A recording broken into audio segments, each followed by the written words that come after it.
7%, it goes to, it becomes a crisis situation. Now the problem with the India is that these budgets are like Enron budgets. Things which should be there are not there. For instance, Mr. Chidambaram said all monies transferred as small savings of the government, the small savings of the government will not be included in the budget.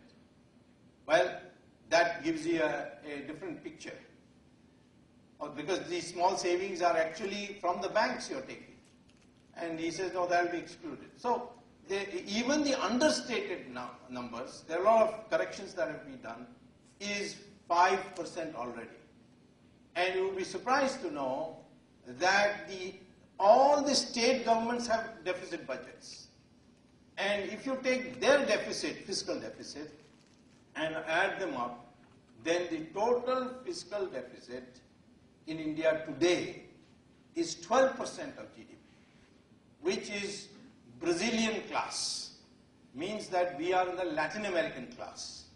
We are, on that one indicator, we are in very serious trouble. So anyway, this is one of the parameters that we have to look very in trouble. The second number, which is the structural parameter, is the total external debt as a ratio of GDP.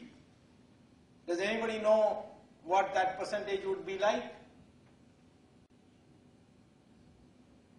Well, I mean, I don't expect you to know but this is something you should learn in one of your courses. One of the structural parameters very important for predicting financial stability is the percentage of the total external debt as a ratio of GDP. And that at the India is roughly running at 18%, which is reasonable. There are countries which have gone to 300%. In fact, during the East Asian crisis, Indonesia had gone up to 300%. So I would say if any time it exceeds 50%, danger. Your countries. So on that, India is not in danger, nor is China in danger. Then short-term debt as a percentage of total debt. Well, that is something which is a very crucial number, because short-term debt means you have to pay back immediately. So what happened? Why did we get the 1990 crisis?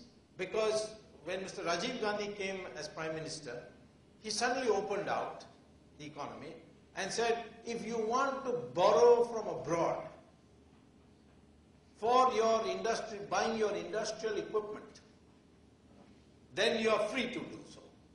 Previously, you are not allowed to do so. You are free to do so.